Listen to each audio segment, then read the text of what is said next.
the Hyphenate. Hello, everybody. I'm doing a podcast with the Hyphenate, and I hope you can see him. Hey. Can't see him very well on the Instagram. It's all good. So long as you can hear me and see my hands. The hands are the most important thing. Okay. So I guess I'm more important than my Instagram. Yeah. So hi, everybody. How are you doing? Thank you so much for joining so late at night, us night owls. Hi, what is up? A lot more people joining than I thought. That's right. At 12:30 in the a.m. It's the night of the podcast. Hi. The hour of the podcast. I'm probably getting some people in different countries. Is it your morning wherever you are, everybody? Ask them what country they're from. What country are you guys from? We're not even country, just where are you located? Where are you located? Let us know. We want to know. Early in the morning in London. Hey! Hey, London! Okay, good morning over there. It's our night. This is the entrepreneur hour. That's right. Follow you. Okay, love Milsey. Hello from Syria. Hello. Hamzapu. What time is it there? Pita. Hello. More. I don't know. Sorry, you guys' usernames sometimes are difficult. Just let me know when you're ready for me, and I'll stop talking to my Instagram. Oh, no, do your thing. Yeah, I'll set it up, and then I'll let you know. Oh, you know what? I might need your help to pin a comment. I don't know how to do that. Pin what podcast we're doing on Instagram. Instagram. Do you know how? I don't know how to do it on Instagram. What's up, people? What's up? Pin. Can you pin a comment? Yeah, you can pin a comment. I've seen people do it in their lives. You know what? Let me see. Turn off comments. No, it's not. On the live, so it stays at the top? Yeah, it'll stay pinned. Texas, what's up? Why are you up? Leon, what's up? So this is the Pakistan, 1:45 p.m. Hey. Wow. I'm lagging. I'm freezing. Oh. Sorry, you guys. Doubt me. Just click bottom. Okay. I don't know how to click the bottom. I think So I click post.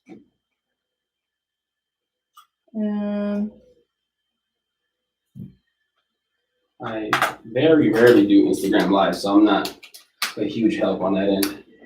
Well, crap. Hopefully you guys know that we're doing a podcast. I wrote it. Yeah, I wrote it, but I didn't pin it. I don't know how to pin it. Can you click on your comment? On your comment? I tried and it didn't.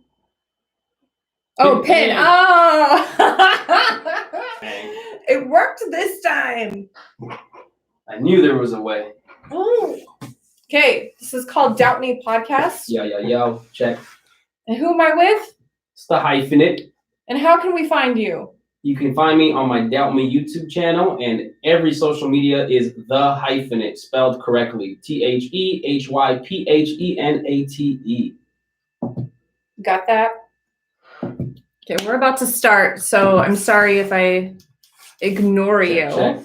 Yeah. All right. I'm doing some. Doing some tests. Okay. Let's see your test. So I'm at 80. Okay. Go ahead and speak. Hello. How are you? I am fantastic. Give me a little bit more. Speak to me a little. Give me more words. Okay. Words. Doubt Me Podcast. Congratulations for passing over 100,000 subscribers on YouTube. Thank you. I appreciate that. Although I ended up losing some subscribers, so I'm actually less than 100,000 now. But it's because most of the people that subscribe for conspiracy theories, but I didn't want to just do only conspiracy theories. So when they started seeing me do a bunch of other stuff, a lot of the people that are addicted to conspiracy theories are like, man, fuck this music, fuck these motivational videos. Like, no, they weren't hating on like that. But I'm saying like emotionally they left. Oh, that's too bad. It's cool. I still have like over 80K. So what? Right. That's good. I'll get back to 100K soon, and I'll get a second plaque. No, second plaque. You hear that? No, I'll keep the same one. What's up, Po's Po? 1049 in Syria. Hey. What are you doing? Radio station? No, it's a podcast.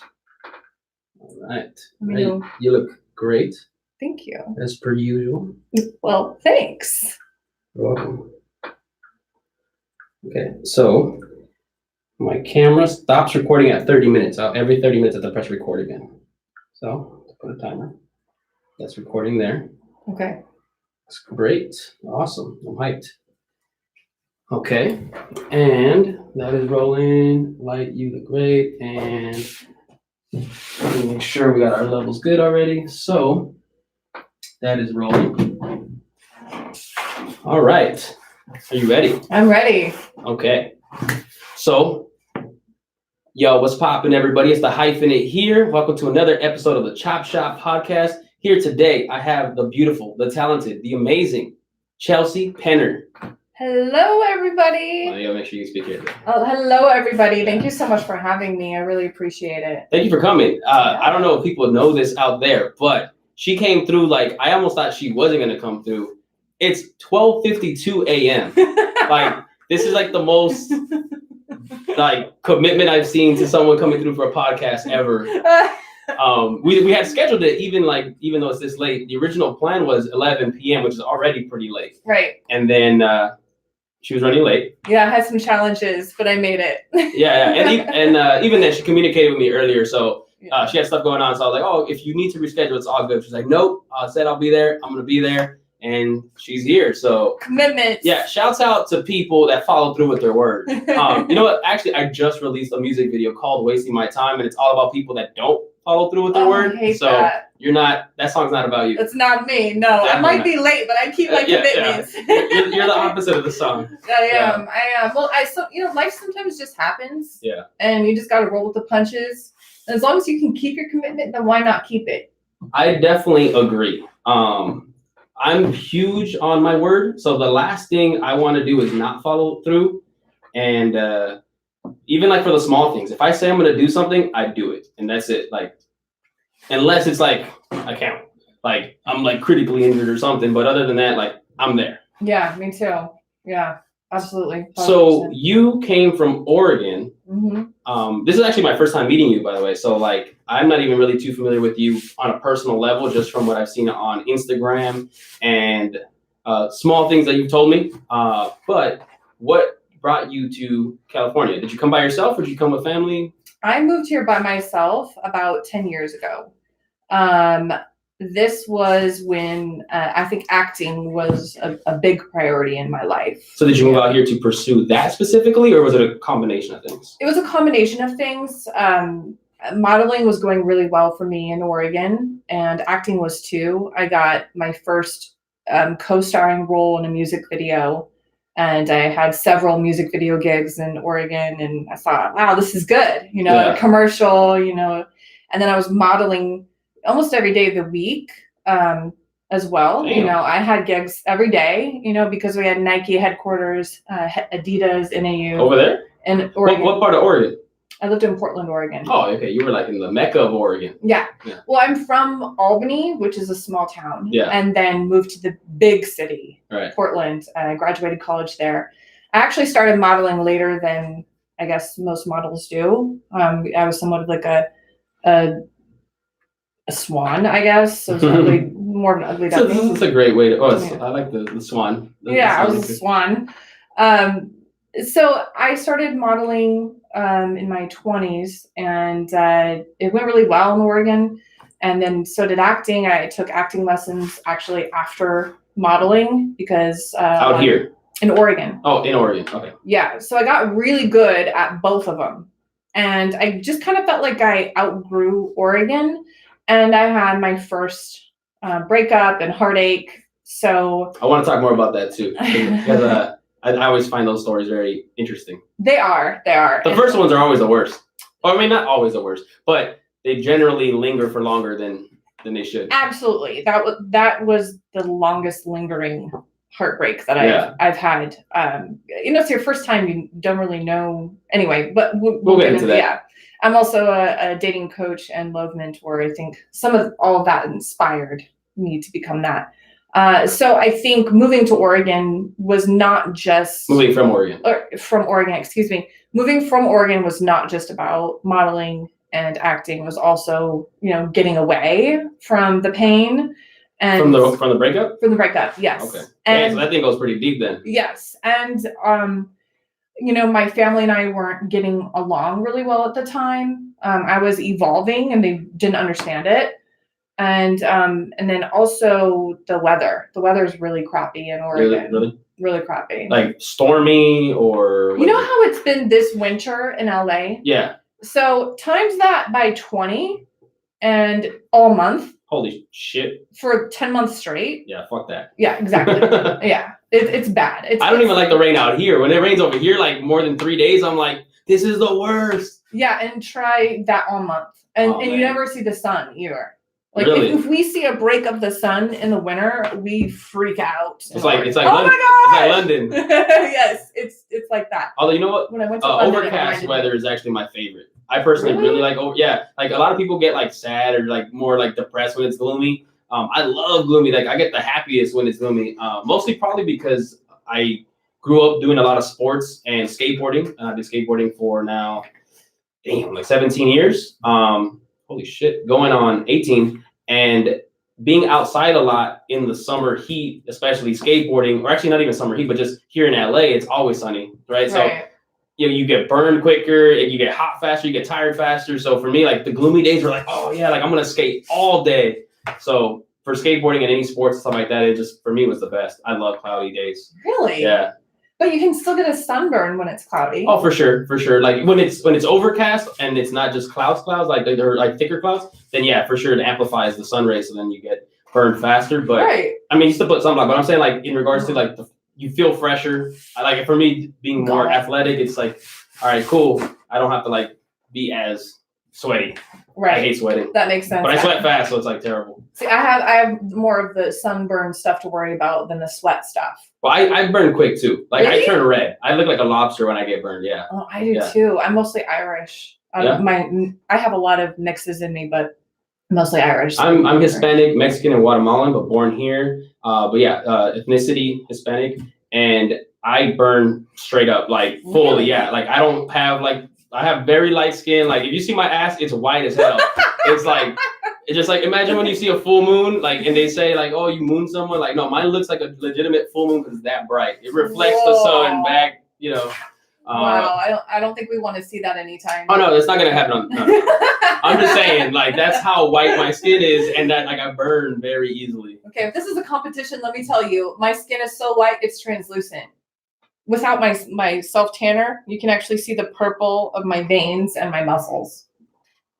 Damn. Yeah, okay. See, I won. But you know what? I have. You can see actually my veins on like certain parts, like down here and like on my feet, especially. You could see my veins too. But yeah.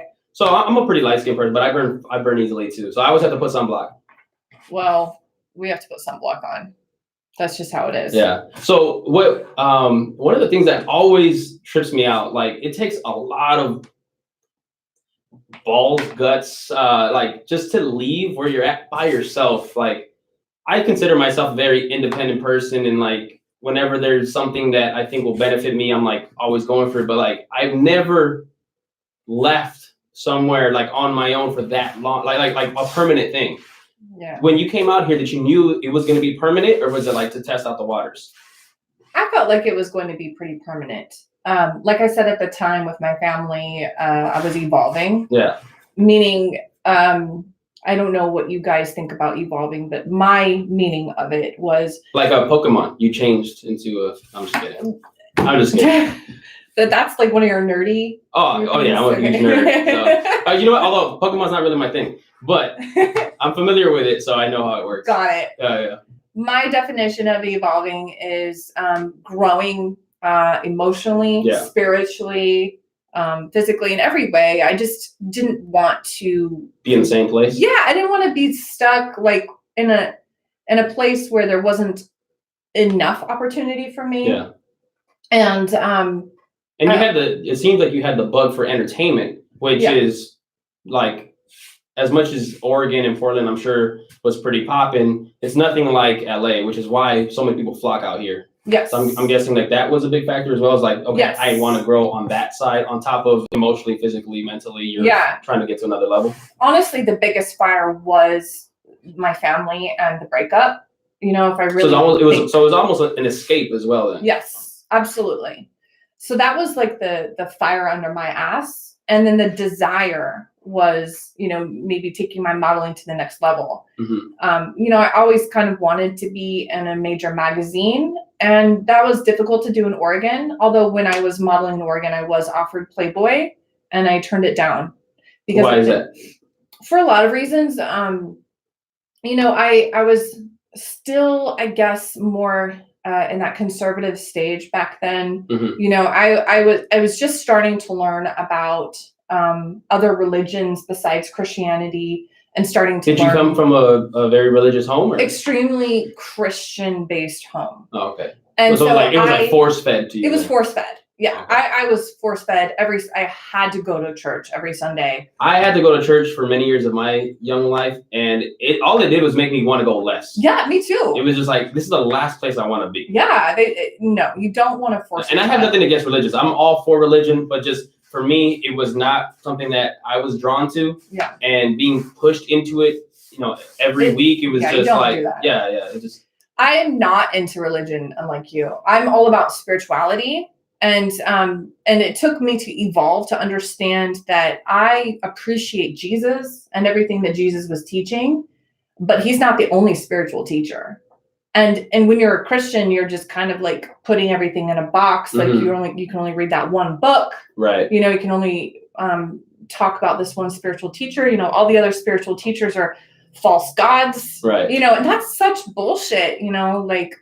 I'm sorry, but she called it out right here. I'm not about dogma. I'm more about inclusion, and the more evolved I've become, the more inclusion is like the ultimate spiritual goal, which is literally what Jesus was trying to teach us. I agree with that, actually. And I feel like all the religions are really the same fundamentally, but they all like put their own twist on it with the names, their own, just the same stories, just twisting it to make it fit like the names and the property that they put to it and their region, like that's wherever they live. Correct. So I definitely am all in support of people and their religion. Like, I don't ever knock people's belief system, though I maybe disagree. I do not like, though, that religions, or not maybe, see, I think even at the fundamental level, it's the people that try to exclude other religions. And I feel like that's the opposite, right? Like, you're supposed to love everybody. Correct. No matter what they believe, so long as they're not hurting other people. Correct. But then like there's this idea when I come across very religious people that are like, oh no, that's wrong. Oh no, that book is not the one you should read because that's either evil or that's a sin. It's like, huh? The most judgmental, closed-minded people are extremely religious people. Yeah, and then it just seems like a huge contradiction. It is a huge contradiction because Jesus was trying to teach inclusion. All love, everybody. You love your neighbors. You love your enemy. That means people that have different religious beliefs, different spiritual beliefs. So ultimately, my evolution has gotten me to a point where I understand Jesus the best, but I'm the furthest away from the business of religion. Yeah, and that doesn't make sense to my family. Like, they're just like, wait. You don't like church, but you agree with what Jesus says? You know what? Like, even Catholicism trips me out because you have to go and confess to someone that's a man in order to get to your higher, power of Jesus, or, like, it doesn't make sense to me that you have to like, oh no, it's supposed to be like your love between you and your God. But then you have people that get in the way, and it's like, but man is flawed. You know what I mean? Like, that doesn't make sense to me. Yeah, it's very much control. It's all about control. Yeah. Because religion is the opium of the people. Religion dictates power. Yeah, it does. Like 100%. Like, I was actually just having a conversation about that on an interview that I did on another podcast that I was featured on. And I was just talking about, I reminded him that factually religion is the biggest cause for wars throughout human history. It is. Like, that just trips me out when you think about, like, again, I'm not knocking religion. I'm cool with it. Do your thing, so long as you're promoting peace, love, and unity and respect. Like, do your thing. The spiritual part of religion that you're believing in, basically. To clarify, I actually don't even believe. I don't have a higher power belief. Don't have any belief system. I think that things are just coincidence and things just happen. But aside from that, fascinating. Yeah. But I am spiritual in regards to like humanity, and I do believe that those who came up with the idea of religion, all religions, had the same fundamental understandings of universal human truths, like what it takes to succeed, to have progression within humankind in order for us to not destroy ourselves. So I feel like the fundamentals of any religion that promotes peace at a true level, not just like peace sometimes, that they just had the understanding of how to get along, how to evolve together. And so I'm fully in support of that, and I align myself with a lot of those fundamentals. But yeah, like I don't have like a belief system. So but I'm all for just people doing good. Like that, to me, that's all that matters. Like I don't care what you believe. Faith, treat each other with respect, have love and compassion for each other. I mean, it shouldn't be that difficult at the end of the day. It really shouldn't be that difficult to all just freaking love each other. I know. I feel like it takes more energy to bring tension, to bring hatred, to bring negative vibes. Like that drains. Like we'll get. Well, let's get into one of the relationship type things. On my first relationship, it ended up being a very toxic relationship. And she said she hated arguing and stuff like that, but she would always try to find ways to argue with me. I don't know why. I hate arguing and that kind of stuff. I grew up in my home was a broken home, and it was nothing but arguments. So that's the last thing I wanted to do. But I guess she grew up in a similar vibe. And some people react differently to their environment. Some people mimic what they grew up with, and some people like that's not what I want. So from my perspective, like, no, I don't want to repeat that. She seemed to like mimic hers, and we ended up having a lot of conflicts, and the arguing was just so exhausting to me. And for me, it was like, man, like, can we just not? Like, I feel more drained the more negativity's around. Like, and I feel like that outside of relationships too. It's like some people are just always carrying tension, always wanting to bicker with people, or always wanting to have an upper hand on someone, or always trying to make themselves feel superior. So they always try to, either degrade people or just put them down at some level to make themselves feel better. And it's just like, man, that's exhausting. Like, it is really exhausting. I have like the most peace when I'm like showing love to other people. Like when I make other people feel good, like that makes me feel good. And I'm like, oh man, like, cool, we're all good, like, Yeah, it's a win-win. But the moment like people are trying to have tension, and then it's just like there are times when like I get frustrated and angry about sometimes even dumb stuff too, when I get like provoked with the dumbest thing, and I'm like, I should just let it go. But then I realize like, damn, me getting this angry right now is like just wasting my own time, and I'm tired. Like, why did I even do that? Yeah, a lot of people are just angry within themselves and don't really know how to solve it. So they project it. And then they project, and they don't really realize they're doing that. Because sometimes they just see you as this person that's doing something wrong, and they don't realize that they're projecting something they don't like about themselves on you, and you're like acting as a mirror, showing how they are. They don't like it. Yeah, they don't like it. No, they don't like it. Was your first relationship? You said that it lingered a lot, so I'm guessing there is a level of toxicity there as well. No, there was no toxicity. I just got my heart broken. So the heart broken, your actual breakup was painful, and that lingered. So, okay, so you didn't go like back and forth with no, no, it was a quick breakup. How long were you guys together? I think 2 years, about 2 years. And we lived together, and it was my first love. And I think how old were you, if you don't mind me asking? I think I was like 23, 24, something like that. It's kind of late for your first love, I think. Well, I thought I was in love before that, but then, Oh, and then when that one came, it was like, oh no, none of them were in comparison. Yeah. Yeah, and I just had like puppy loves before that. Got it. Crushes. Oh, okay.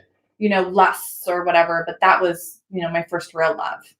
And so he just wanted to be young and like go live in Japan and teach English and just not be in America, and obviously. Wait, with you or on his own? No, on his own. Wait, so you guys were in a relationship, and homie's like, "Yo, I feel like going somewhere." Like, wait. Yeah. Did the breakup happen? Like, let's break up, and then I want to do that, or was he saying like, no? He was saying, I'm basically wanting to be a 23-year-old guy and travel the world. Oh, so the breakup was I want to be single. Yeah. Oh, okay. It wasn't like, yo, I'm doing that, and then he's like living in Japan or wherever, and he's like, all right, deuces. No, he broke up with you first. Yeah, he was basically like, well, I honestly don't remember exactly how the conversation went, but it was, I'm thinking about like, being independent and moving to Japan. And I was like, well, obviously this relationship won't work if you're going to live in Japan. So you can move it if you need to. So basically, I mean, we decided to break up. I mean, he brought it up, and I'm like, that's not going to work. Okay. So hold on, let's backtrack a little bit because it just seems like okay. So you guys, it did feel out of the blue to me, and I think that's why it hurt me so bad. Yeah, because he didn't talk to me. And so at the time, prior to that, or like let's say the morning before that conversation came up, you guys were good. You guys were not like in a rocky place? No, we were good. It was I was blindsided. What the? This dude just straight ghosted you pretty much? Like, hey, like, I'm going to go travel. Peace out? Yeah, he did. He moved to Japan. That's crazy. I mean, that sucks. But in a way, to be honest, like, objectively speaking, I kind of respect that a little bit. The fact that he knew what he wanted and didn't waste more of your time.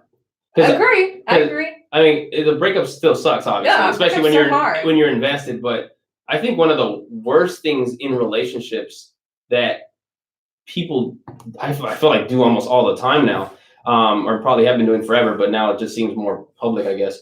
So many people are unhappy and they stay with their partner because they don't know how to break up.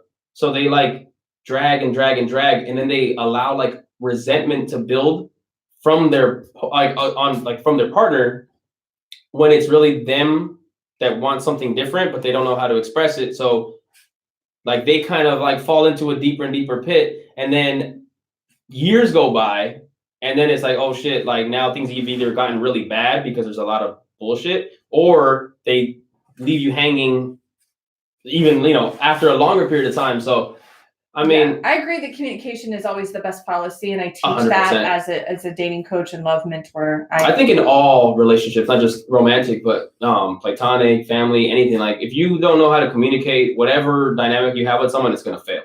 I 100% agree. So I'm sorry to hear that dude just straight like left you. Like that sucks. Yeah, it was painful. That's crazy. It was really like it would just be out of nowhere. Yeah, I mean, my family was invested too, and they were just shocked. Like, what?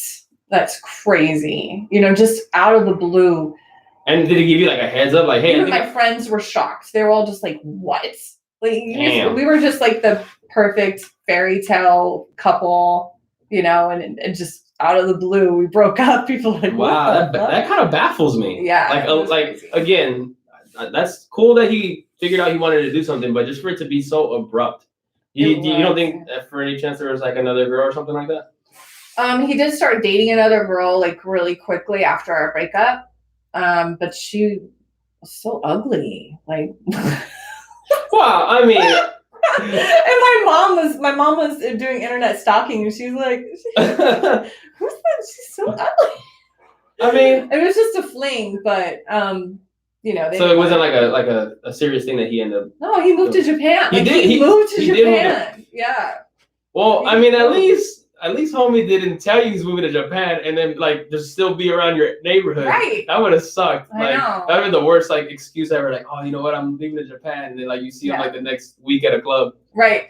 That I have to be honest though. That relationship. I was so young. I made the most mistakes in that relationship out of any other relationship I've been in. What kind of mistakes did you make? If you don't mind, like if you're okay talking about it. Yeah, no. I think now I'm amazing in a relationship, but then I was a child still learning, even though I was going through a lot of evolutionary phases in my life and really trying hard to learn. And I actually read the book Men Are From Mars, Women Are From Venus for the first time when I was in that relationship. Mm-hmm. I had control issues that I just realized I had when I was in that relationship. So he helped me realize I had those, not by telling me, but by certain arguments we would have, and then I'd have to like go meditate. And that's the worst. When, again, tying back to the communication thing, is when you are given information at the wrong time, because when you're arguing or when you have issues and stuff like that, it's very hard to take in, essentially criticism, because you don't generally see it as constructive because it's so much tension. Yeah. You see it as more of like you're just talking shit. Right. So it's like, that sucks that people do that sometimes, where they wait to communicate something until it's already blowing up. Because then it makes it hard for people to really connect to it. Be like, oh shit, that's true. It's more of like, no, fuck you, you this. Yeah, I'm very much a fuck you in your face kind of person. Yeah. I'm a Scorpio, and that stinger comes out when I'm hurt. Yeah. I can't help it. I mean, even in my evolved state now, if I'm hurt, I will say some shit to you. Yeah. Do you say things you don't mean, or do you say things no, you I do say mean? things I mean. Okay. I really go hard though. So he you were saying I had control issues at the time. Okay. But I knew I was realizing I had them, and I was working through them. And you know, I didn't actually know, no one told me before that. But that was kind of my awakening time.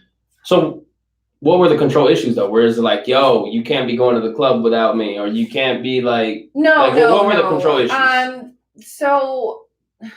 So at that point in my life, I was kind of OCD. I would go to the gym 6 hours a day. I was a personal trainer at the time as well. So I would work out 6 hours a day. I was addicted to coffee. I wasn't sleeping enough. So sounds like a terrible combination. It's awful. So my adrenals were on overdrive, and I was just like, this has to be done, that has to be done. And I mean, I wasn't a good communicator. For example, I'll just give a really small example because this actually happened with him.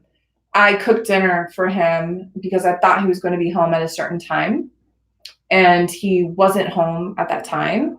So I don't remember, because this is so long ago, right. But I don't remember exactly what I said, but what I communicated was, you need to be here at this time because I did all this for you. Without him knowing? I don't remember if he knew or not. I thought maybe he did know, but I don't know if he knew the exact, I don't remember. It's been so long. But the point is, like, how I communicated was all wrong. So it seems a little bit more forceful. Exactly. I was very forceful. Instead of saying something like, you know, I'm really hurt. I went through this trouble and my feelings are hurt that you aren't here. Yeah, I mean, I can see how when people, and I'm not saying, you know, I don't know your whole dynamics. I don't know what was fully good and bad as far as what you were doing. But I can see how when people are very pushy and very like demanding, that people can get tired of it. So if that was going on frequently, that could have been like, yo, this is too much. Like, there's just, you're asking way too much. You're being too pushy for the smallest things that I'm going to go to fucking Japan. Yeah. So do you feel like, I'm not saying that he did nothing wrong, because obviously, I mean, that was pretty. He didn't know how to communicate. Yeah. Like, and I think, again, that's the key. Yeah. Like, if there's something that was bothering him, he should have communicated way ahead of time, so it didn't get to that point. Correct. But I can definitely see that being an issue. But again, that's the root. The root is communicate. Whenever there's something that's not feeling good or something that's annoying you, if you just communicate, guess what? If you're fixes everything. If you're a rational person, you're gonna be like, oh shit, I don't want to make you feel bad. Right. I care about you. Like, let's fix this, and boom. Yes, because relationships, I mean, so important. Communication is so important. That's what I got my college degree in. Mm-hmm. So I preach this to all my dating coach and love mentor clients, like how essential communication is.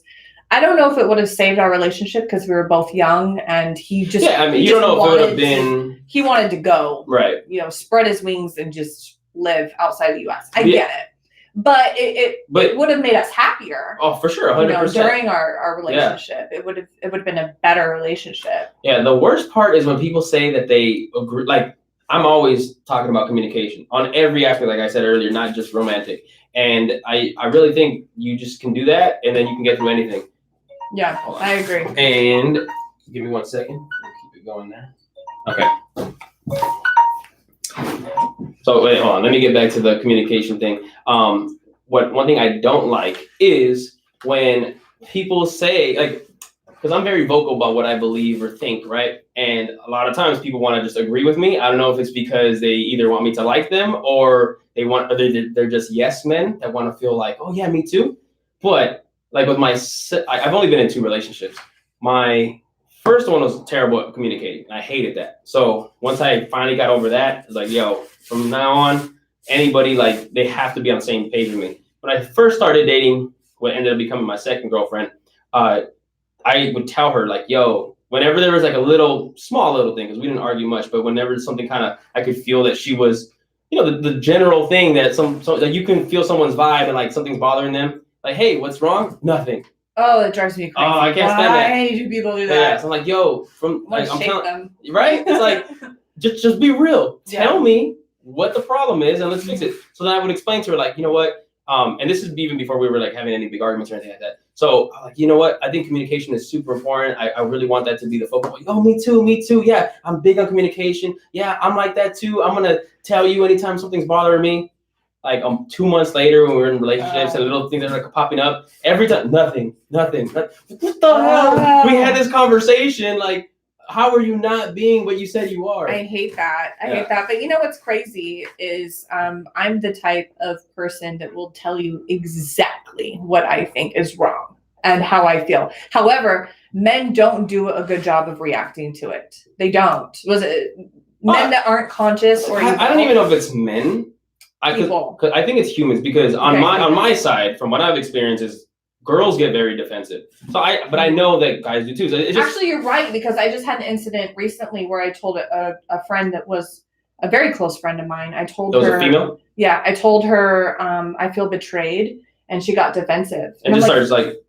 Yeah, she just like argued with me. I'm like, but you can't argue with my feelings. Right. It's like I'm being vulnerable and I'm telling you my feelings. Yeah. You don't and they can disagree. No, you can't disagree with my feelings. I feel betrayed. No. I'm not saying your feelings. I'm not saying that they can say that your feelings are invalid. I'm saying that they can disagree of whatever the cause is. Like if they're saying, well, you did this, you did that. And like, if it's subjective, because there are things that are facts, right? There are things that are like, A, created consequence for this. Mm-hmm. Then, but B is like, oh, I feel like you did this on purpose, but it's like, oh, no, it wasn't. So there are times where you can be. Whenever someone says, I feel hurt, I feel betrayed. Yeah. There's no argument ever.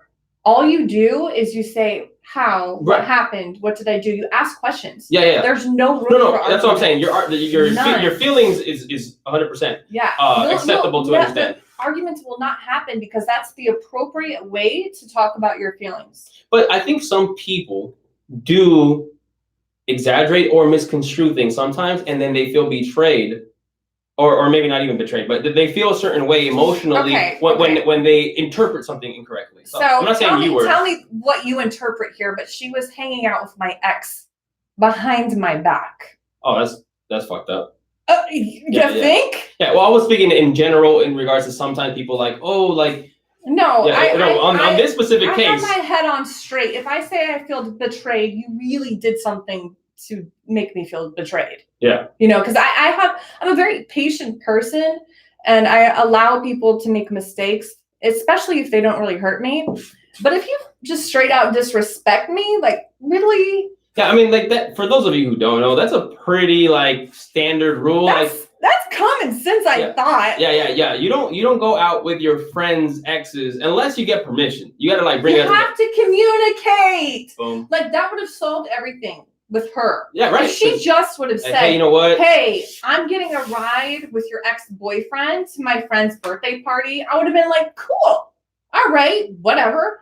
I wouldn't have cared because him and I weren't together. Right. But being blindsided by seeing her in his car on social media, I'm like, wait, what? Yeah. So this was not communicated with me. Is this being hidden from me? Right. And it's 3 times, 3 different incidences, and I had enough. Like behind my back, not cool. Why didn't you bring it up the first time? I just asked her questions the first time. I just said, well, so why was this party kept a secret from me? He had a party. Why was it kept a secret from me and you went? Why didn't you tell me? You know what I mean? What'd she say? She just was trying to act like whatever, like no big deal. I left early, did this and did that. But and so I was like, I could be overreacting a little bit, but it just seems like shadiness, so I kind of let it slide. So when the first time wasn't like you knew that they were hanging out, it was like they were in the same place together. I think it's appropriate if you're, first of all, if it was me, mm-hmm. and this is why I tried not to overreact, but if it was me, I wouldn't even gone to her ex's party without her. That's just me. Yeah, I definitely still feel like that's something you bring up. Yeah. Like you talk about that, like, hey, you know what? Like, I know you guys are not good anymore, or whatever the case is. Like, communicate. I'm gonna go to this party. Ask me if she would have just said, hey, is it okay if I go to his pool party? I would have been like, I mean, I guess. I mean, if it was someone else's party and he was gonna be there, like, and that's different. That's no, different. It was his but it was party. His party. Yeah. It was his party. I mean, it sounds like she's banging your ex, but I honestly don't think that. However, I don't like the behind my back shit. Yeah, I just it's a little too much. Exactly. I wouldn't be okay with that. That would bug me. It would bug anybody. And she wanted to argue with me when I said I feel betrayed by both of you. Now, I think that I'm being a very reasonable person by saying I feel betrayed. Yeah. Did you come at her with a tone and angry? I text her. When she wrote me, she asked me, when is your ex-boyfriend's birthday? This was after the third incident. Okay. And I said, you know what? I didn't realize you two were so close until recently. And I honestly feel betrayed by both of you. And she just wanted to argue with me. I don't want him like that, blah, blah, blah. Like, she just wanted to argue. Even the, like, if they're not messing around, even if they're just like platonic friends, courtesy is just let them know, hey, you know what? Like, I'm kind of hanging out with your ex now. We're just friends. Yeah, and I don't like my ex anymore like that. Yeah. I don't. Him and I have been friends, and we've done business together. You know, it's not that I cared and thought she liked him. That's not what it was. It's the respect. It's the shadiness. It's like, you know what I mean? It's like, it's just common courtesy. Like, I just wouldn't do that to anyone. I wouldn't do that to any of my friends. I had a friend that's not my friend anymore, but he would hang out with my ex, and I didn't like it either. Yeah, and I was like, what the fuck are you doing, bro? It's like disrespect. Yeah. Like, it was just, it felt uncomfortable. Yeah.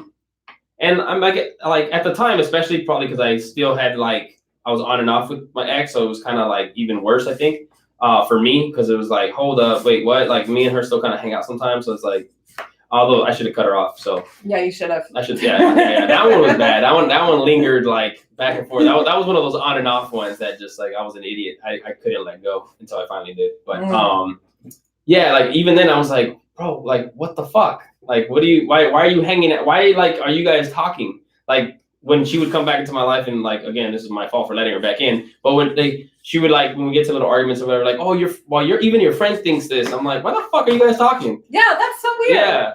And then especially because me and her had such a rocky relationship, it made me even more pissed at my friend, because I'm like, yo, you know me and this chick, like, all this shit going on, and you're gonna keep talking to her? Like, what the fuck are you doing? People just need to have respect. Yeah, but right there, I also didn't communicate. And that looking back, I should have communicated to my friend that I didn't like it. Yes, I didn't. You should have. And I didn't really project any negativity towards him. Even though it bothered me, I held it in. It's not negativity. If you just speak real, raw feelings. Yeah. You're 100% in the right. Yeah, and I should have, and I didn't. And later on, when things kind of piled up, there were small things where it made me be like, you know what, I don't want this dude in my life. That was a good portion of it that made me feel like, well, because when I cut him out of as a friend, I felt like he was not adding to my life. And I don't think that everybody needs to add to your life. I just think that they need to not take away from your life. Yes. But him being such a close friend, I felt like, okay, well, you should at least not take away. And when other things happened that I felt were kind of taken away, that thing that I never communicated about was a factor. Yeah. Where I was like, okay, now this, and that, nah, peace out, bro. Yeah. But and you don't want those kind of people in your life, because especially the more advanced you get in life, let's say you build that empire, you're making that millions or billions, and you have your soulmate and maybe have babies. You have a lot more to lose. So you don't want people like that in your life. Yeah, you don't want vampires that like suck your life force out of you. Absolutely or that even just regress you. Right. People that like have a mindset that pushes you backwards is the last thing you want. Right. Yeah. The more you have to lose, the more you want to know who those people are. And that that was my silver lining with that story I just shared. So so after that happened, are you still friends with her? No. Okay, so you cut her out.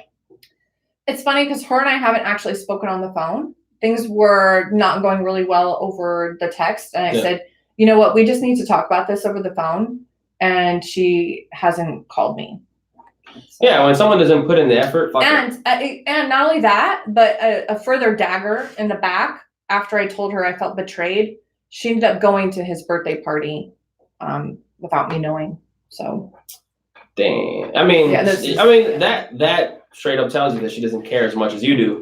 Thank you. And so it was like, okay, so you're choosing his friendship or whatever, over me. And even if she wants the friendship, like if she did things correctly and actually was communicating and was considerate of you, correct. Then it would have been okay. Yeah, but there are times though when people disagree. Like, no, you can't hang out with my ex. No, you can't be friends with them. And what I'm saying is, if in the hypothetical, if hypothetically you were like, no, like I'm not cool with that, and she still did it, I think she would be okay to still be friends with him. I don't think that you can hold someone back from being friends with other people. What I asked her was to do it not behind my back. Right. And I agree with you. I'm just saying, like, we're talking like just so that way in case anybody else is listening in a different situation. Right. I think that if you're on the side of saying like, hey, I'm not cool with you hanging out with my ex at all, you can't really hold people back. I think they need to communicate. If they don't communicate, then they're definitely wrong, and they're definitely not the type of people that you want in your life. So I think it's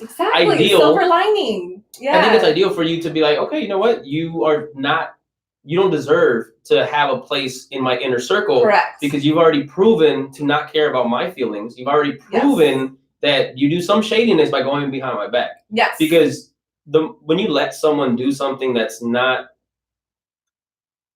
fair or respectful to you, you let them do it once, even if it's at a small level. What you're unconsciously telling them is that they can do it, that they can keep doing it. Right. So then they kind of keep pushing, and then they'll just keep taking advantage of you. Exactly. And I have boundaries, like I'm a very nice person and I have a lot of patience, but I have my limits.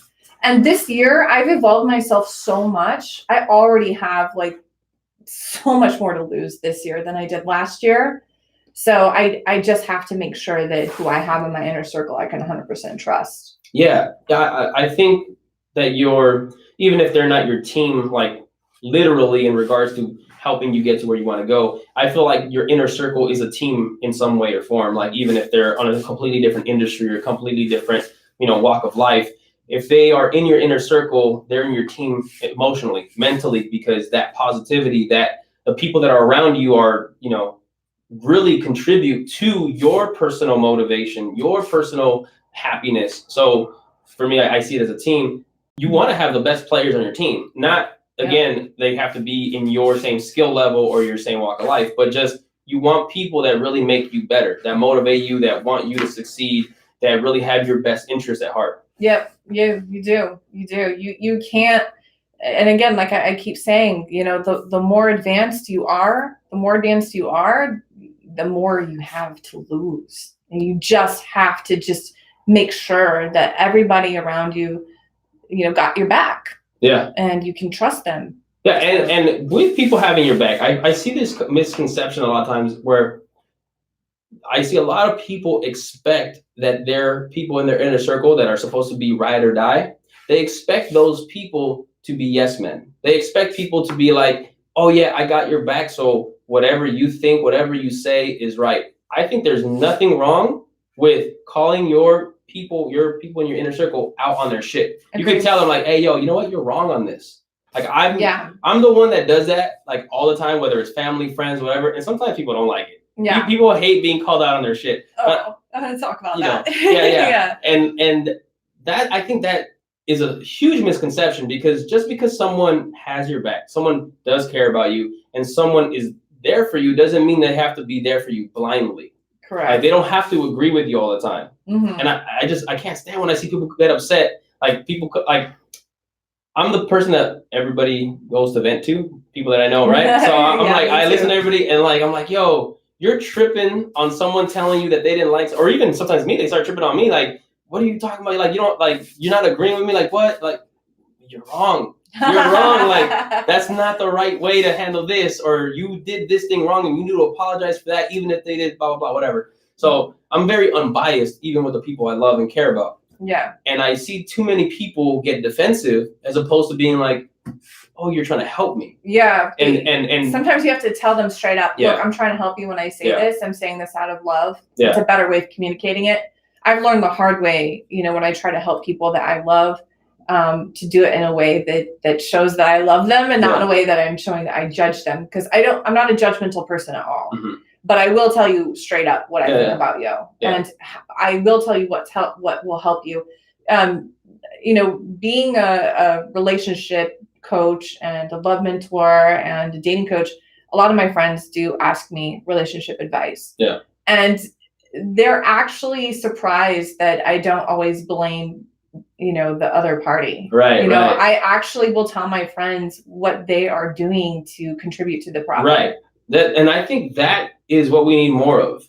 Like, I think some people either get scared of like the pushback. Some people get scared that their friends are going to be like, what the hell? Like, where are you? So they get scared of that confrontation. And I don't give up. Oh, me neither. Because like, for me, like, I'm always thinking about what's best for, not even just for everybody. Like in my mind, the way I think is just like, all I really want is like the best for everyone. So if I'm telling you something, it's because I want to help you. But also too, we have to make sure that we speak to them in a proper way. Like I've seen some people that try to help people, but they're very judgmental, or they speak with a tone, or they scold, or they project. Yeah, too. Mm-hmm. It's less like loving. So I try to be giving my unbiased criticisms or unbiased advice that will call them out on their shit, but in a loving way. Yeah. That way, you know, they don't. It's an art to learn to do it correctly. No, for sure, because I was not good at it in my younger years. And most people aren't. I call it like a compliment sandwich. You know, when you give constructive criticism, you have to start with a compliment or a love statement, and then put in the criticism in the middle, and then end with another compliment or love statement. Yeah. And if you have like a criticism sandwich, then it's more likely they'll take it as that you're trying to help lovingly and not that you're judging them. Yeah, and I think that's really key. I think too many people want to criticize, even if it's constructive, even if it's coming from a place of love, and they forget to give compliments. They forget to be like, oh, but you're doing this right. Like, I think that's, people are more receptive when you can give them constructive criticism with praise. Always. Like, you can give them both and still be fair and still be, you know, looking out for them, and still be kind of hard on them a little if you need to. Tough love. But you have to have the love. Some people think they're giving tough love when all they're doing is fucking making someone feel like they're less. Yeah, my dad did that. But you're trying to. But in your mind, you're thinking like, no, I'm trying to help them. Yeah, but all you're doing is scolding. All you're saying is that they're doing wrong. That's what my dad did. He called it tough love, but he would never tell us that he loved us when he was scolding us, and he would never like. I think the only time he's ever told me he's proud of me is when I belched really loud. Like, he's just not good with love languages. I mean, I think that's what people live in this life for. They want that compliment from a belch. So, I mean, I still have yet to get this. So I guess I haven't got there yet. According to my dad, my biggest accomplishment is belching really loud. I don't know why that's not on your Instagram bio. So sad. Like, that should be on there. That should be the first thing I see. I don't even have in my bio that I was in Maxim magazine. Really? Yeah, I don't. I should probably put it in my story highlights. Definitely should. You know what? I need to see this Maxim. Where is this at? You haven't seen it? No, I haven't seen it. Oh, okay. I'll put it in my story highlights. There you go. Yeah, you're encouraging me. So yeah, no, put it. Oh no, don't put it on your story. Put it on a permanent post. Well, I have put it in a permanent post, but then I put more posts, and then it gets. So it's older now. So it's older. Yeah. Okay. Yeah, I'm not gonna scroll down. I'm not gonna stalk your Instagram. Yeah, only stalkers will find it.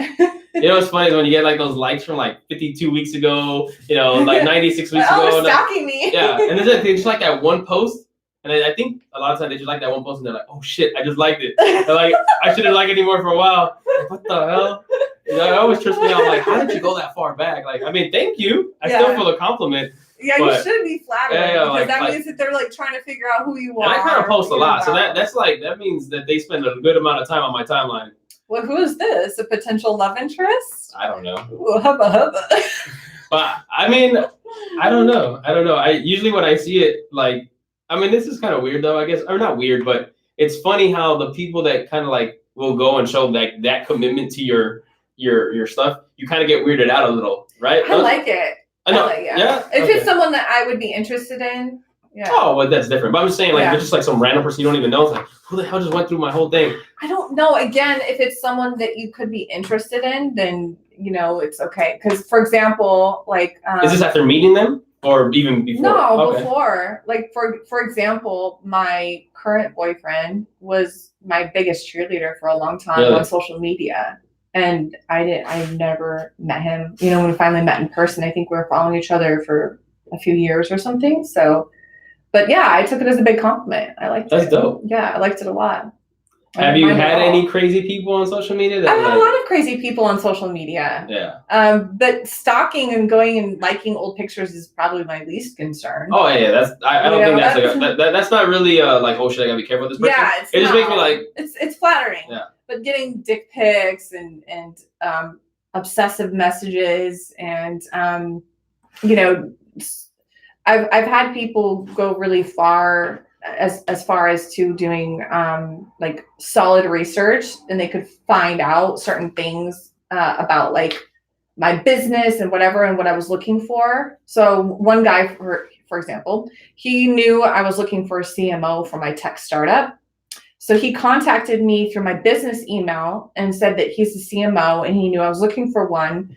And so we set up an interview, and I didn't know that he just was like this online guy with a crush. Wow. And yeah, so it was weird. Like, he went through really great lengths to like. So how did he, when you met him and you had that interview that was a bullshit interview, how wasted my time? So, but like, was he trying to be like very romantic and like gentlemanly about it? Like, no, hey, you know what? Like, I just really wanted to meet you. Or was he just like in his mind thinking like, hey, like, want to go out now? So at the very beginning of it, he was all about business, and he even brought his printed resume with him so I could keep it, and he's legit. Like, he's the real deal. He's like a real CMO with. Oh, so he was legit. He's legit.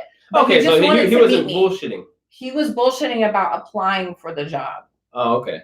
Because at the very end, he's like, I have to be honest with you. When I said, okay, so I just have to talk with my board members and send them, your resume. So that's when he said, well, I have to be honest with you. I don't really want the position. I just wanted to meet you. Yeah. Yeah. So but what happened there? Did they just say like, all right, peace out? Or like. Well, I mean, what's the point of even talk? Like, he wasted my time. I'm not really interested. How did you end it though? Because, the reason I'm asking this question is because I was baffled. I'm like, well, how did you find out that I was looking for I was asking him all these questions. Yeah. Like, how did you know this? And how did you not? How did you get that email? Yeah. But he's like an online genius. So he just knew how to just find everything online. He even knew how to do facial recognition.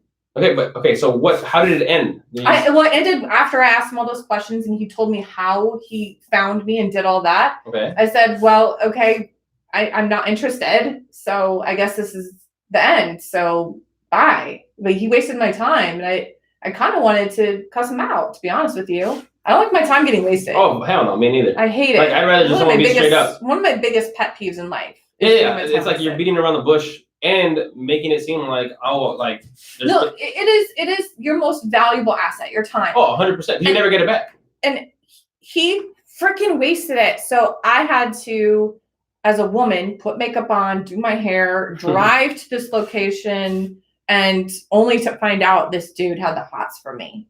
Not that he actually was interested in the CMO position I was hiring for. Should have charged him for your time. I really wanted to. Like, look, bro, I appreciate the compliment, but like, yo. I should have actually said, can you please pay my gas money? I should have. I didn't, but I should have. But like, you better call some Postmates over right now before I leave because I'm hungry. Actually, he did buy food. It was a lunch. So I'm curious about this. There was a time when guys put in a huge amount of effort to get a girl that they would be impressed with that. They like that. Now we live in a time where if guys did that, they're creeps and they are either psychos and it's like a huge turnoff. Though girls still, not all girls, but a lot of girls still say like, "Oh, I want someone so romantic, so this, so that." We do want effort. We do want someone that will pursue us. We just want you to be upfront about your intentions. No, I agree with that. I'm not saying that he didn't do wrong. Yeah, about your intentions. I'll give an example. Like my current boyfriend, he fully pursued me, and him and I were friends before that. So, and he didn't pursue me. So I didn't really know he was interested. But as soon as he pursued me, I was like, wow, you got my attention. I'm impressed. So women do need that pursuit because, and especially if it's a woman that everybody wants. I'm not trying to brag or toot my own horn, but if it's a woman that a lot of guys want, she's going to get hit on by men all the time. Okay. So if you just half-ass it, like most other guys, you're going to get lost amongst the sea of half-assers. So you'll stand out if you pursue her, and you'll stand out if you put in more effort. Whereas the ones that are just half-assing, they just get lost in the shuffle. Okay, so I have a question on that. Okay. Hold on. Let me press record again right here. Because, all right, so right now you're talking about being pursued, that women need to be pursued. They do. I have a whole different mentality on that. Personally, I'm not a big fan of that idea of men pursuing women without getting without reciprocity. You have to pursue a woman that is at least interested in you. 100%. Otherwise, it won't work. Yeah, definitely. So, because right now you were talking about like, oh, well, you're not going to stand out from the rest, right? You won't. So, I'm curious, like, were you showing interest back in him when he was pursuing you, or did you let him pursue you for a while and then be like, okay, fine, like we'll go out? So I'm not sure if he had a crush or not, but it seemed like he was at least a little interested. Mm-hmm. But I didn't take him serious. Okay. So then he actually tried to get some feedback from me when I was talking about pursuing a woman on my dating coach page. Okay. And then I realized he was pursuing me, but I didn't know that before. Okay. So if you're like kind of oblivious, then that's different. No, I'm oblivious because it was half-assed, and every other guy half-asses it. So do you ever pursue someone that you're interested in, or do you believe that masculine men are hunters, and it's sexy for a woman to be taken by a man? So if you were interested in a guy, you wouldn't pursue him? Hell no. I so disagree with that 100%. No, I will agree to disagree, but that is absolutely no way, no how. And the thing is, like, nowadays women are more masculine. They have jobs. They can just hook up. They can be very masculine. But in a really ideal relationship, for a woman to be feminine, it works so much better.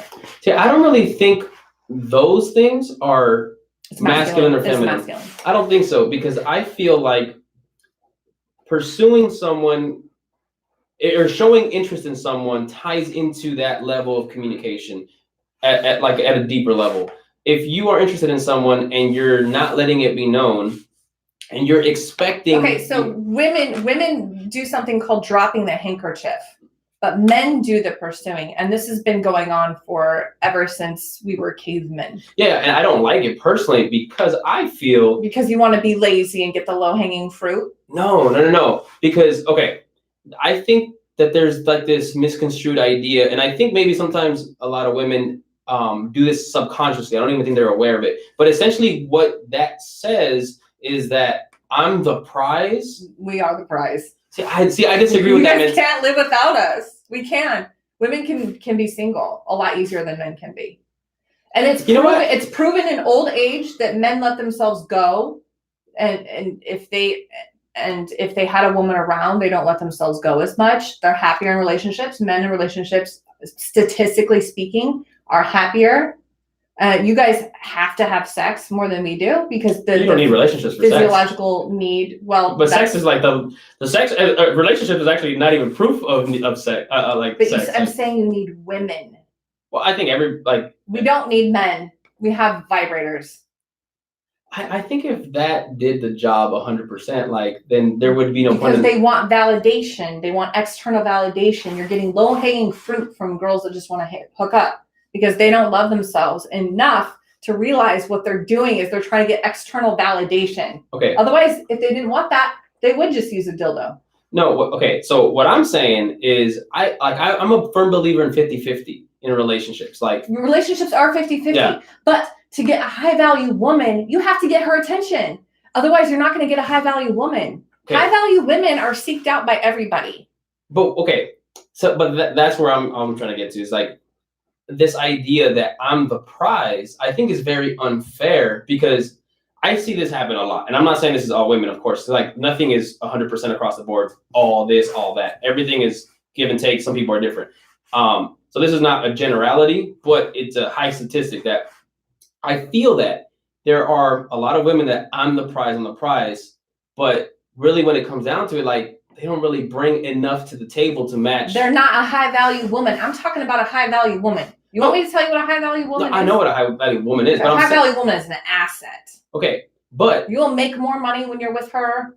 You'll build an empire. Right. She will motivate you to move the fucking world. And I think that's a high value. But woman. I think, but okay, nice asset. So let's say you have a high value man, but you're saying that his value is a little bit lower because he has to go. No, I'm not saying his value is lower. I'm saying to get a high value woman's attention, and the relationship is different. Once you win her over, it's different. It is completely 50-50. I mean, that's assuming that your behavior changes because if your behavior is like me, right? It's not going to be me. It's a high value woman. A high value woman is evolved and mature. No, she's not going to be like me. No, I'm saying, but in the pursuit, it's me. Yes, right? Pursuing is sexy. Women's vaginas get wet as hell. Why wouldn't you want that? Oh no, we want an alpha man that takes us. Oh, for sure. We don't want a fucking pussy that's like, oh, I want you to hit on me. No woman wants that. No woman. You're getting women that hit on you. The women that hit on you are low value. Period. I mean, there is no ifs, ands, or buts. I see the women that do pursue, the women that are high value and actually let it be known. I see that as very independent and very strong. Like I see a girl that's like doesn't really. Independent is not good in a relationship. Interdependence is, which is a trait of a high value woman. That woman has not learned the high value part and feminine part about being a woman. She's still in her Amazon phase. She's still in her masculine phase. I went through that. A lot of high value women have gone through that phase. But a high value woman is a woman that has embraced their feminine side. And you know what's amazing and sexy about a high value woman? When you get her, the sex will be the best you've ever had because she's in touch with her feminine side. She'll let you take her, but then she'll take you too. There'll be a back and forth. Like you can't imagine how much your mind would be blown with a high value woman. And men want to fuck around with the low hanging fruit. See, but I think that's like you're saying the low hanging fruit though, as if girls that pursue are not as strong. They aren't. They're in their masculine. They don't know their value. If they're doing it right, they would drop the handkerchief to show that they're interested, but not pursue. They have not learned. They're immature. I'm telling you. I know. I've studied this for eons. Yeah, I mean, I've had my variety of. Are you in a relationship now? No, I'm not. I actually really like being single. I love being single. What? I've been single for. Single man in LA. Yeah, I've been single for going on 5 years now, and like I love it. I love being single, because I don't like the games. I don't like and also too, my mindset has changed a little bit in regards to how humans are with commitment. I feel like monogamy doesn't seem to be a very realistic thing for humans across the board. You're jaded. Have you been in LA for a long time? I've been in LA all my life. There you go. Yeah. But I don't think it's a completely different world here. It's 100%. Completely different. Oh no, I mean I've traveled. I just don't think you understand. I don't think you know what you're missing. Like that's the typical case of an LA man that loves to be single. You just don't know. You don't know what you don't know. And you don't realize that you're missing out on one of the most amazing feeling in the entire world. No, I agree that it's awesome. It is beyond awesome. Yeah. No, I mean, I'm not saying that people should not be in relationships. I'm actually a big proponent of true love, like good relationships. Yeah. It sounds like you've just had practice before, because if you prefer being single, you've not had. Oh no, I've had bad relationships. Yeah. That's why I like being single, because I know that I don't have to deal with all that drama, that negativity, It's not the relationship that was the negativity and drama. It was the person. No, of course. But I'm saying is like, you, especially out here in LA, I think you get more bad apples than good apples, and a lot of them are disguised as being like a good keeper, but then it's like, oh shit, you're kind of actually not that good. Well, what I attribute dating in LA to be like is like shopping at Goodwill. There is a ton of garbage, a ton of gross, just garbage, but there are gems, and when you find a gem, it's like, wow. Yeah, I have sorted through all this garbage to finally find you. That's what dating in LA is like. That's why a lot of people are like cool with being single. But again, like once you get into that amazing relationship with a high value woman, you would never turn back. You'd be like, this is the best shit ever. Yeah, I mean, I see a lot of, I think your interpretation of what a high value woman is very different from a lot of other people. Like there are a lot of women that think they're high value women and seem to be, by all accounts on paper, that they're like that, right? No, you have to be emotionally on point, spiritually, everything. No, I agree. You have to be, actually the internal part is the most essential part of being high value.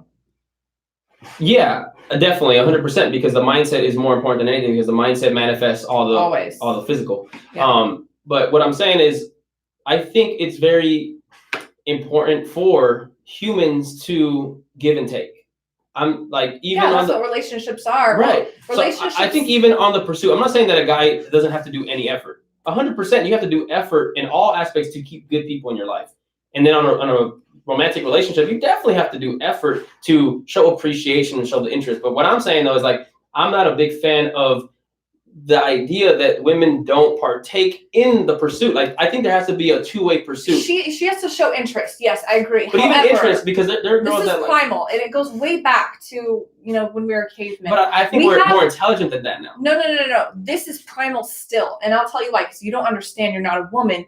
We have a lot more to lose when it comes to a relationship and having sex with a man, because we can get pregnant.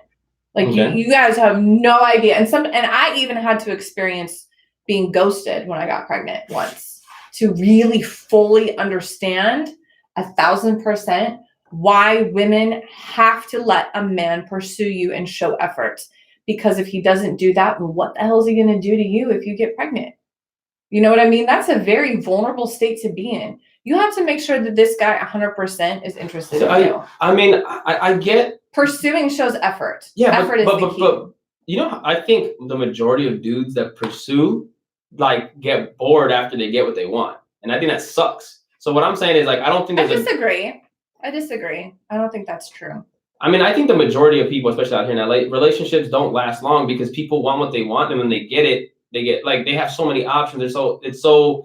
What's so special about it? Like now, like the puppy love is gone. Now they want something more exciting. They want something new. They're one click away. So I see like You're so jaded. No. Again, I'm not saying that like that's how humans should be. Like I'm saying that's not absolutely. It's not okay. I'm saying the opposite. I'm gonna tell you a funny date story. I'm from Oregon, and things are just completely different there. This LA is its own. Booty call. No, it's not a booty call. Just kidding. It's a high profile woman trying to have some fun. I'm just kidding. It was a timer. I know. So, this LA is its own like craziness. There's no other place like LA, and you wouldn't know because you've never lived anywhere else. But no, but I travel a lot. When you're traveling, still that hookup shit happens. But when you live in other places, it's completely different. What are you talking about hookup? Like you talking about just like fuck buddies or just people messing around? I don't know. Saying it doesn't happen in other places? You guys call hookups. I don't do hookups, so I don't know. Hookups like just messing around? Sex, whatever you guys do. I don't know. You guys? Who's you guys? I don't do that. So. Okay. But you're saying you guys like if it's an LA thing. Like, it is an LA thing. It's an around the world thing. Well, when you travel and they're like, oh, American. Yeah, I've heard stories. No, I'm saying even like in smaller states like people fuck. It's Like, not.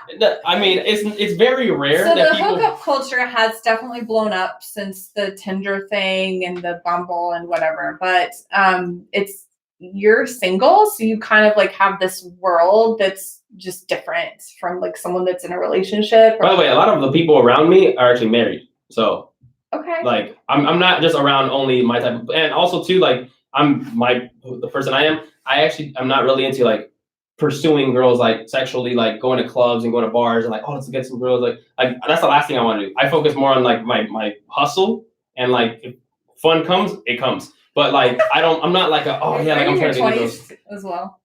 Yes. Yeah. This is a LA man in his 20s. Very typical LA man in his 20s. I think I'm very not typical because no, I don't live like most. Dating. I'm talking about with dating. See, I don't think that you need someone to be happy. I think that I'm not saying no. So what I'm saying is, I think a good relationship is a bonus in life. But I think you can be fulfilled in life. I feel fulfilled. I don't feel I'm missing anything. You just don't know what you don't know. Well, what I'm trying to say. But what I'm saying is, I feel happy. And even if someone says, well, you're not as happy as you could be, yeah, even when you get in the right relationship, there are still other things you want in your life that you're not as happy as not having those things. That's not true. If you're in the right relationship, you can have all your cake and eat it too. But what I'm saying is, you're still going to want other things in your career. You're still going to want. Yeah, like, why not? What was your relationship going to hold you back on? No, I'm not saying that's holding you back. I'm just saying that there's always more to life. You'll actually get more. You'll actually succeed more if you're in the right relationship. You will. It naturally happens. Yeah, well, you have more external drive. Yeah, and I think it correlates more to relationship because they're there with you more than friends. But I think it's just the idea is more fundamentally that you have someone that pushes you.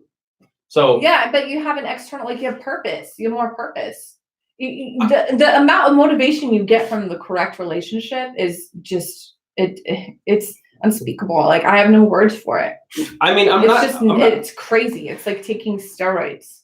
Yeah, I definitely see that definitely being an extra drive, but I'm saying that not everybody needs that to have the drive. And you don't know what you don't know. You don't know what you're missing unless you know what you're missing. I'm serious. I'm just saying that some people think differently. I'm not saying that everybody thinks the same. I've been single more in my adult life than I've been in a relationship. Did you like being single?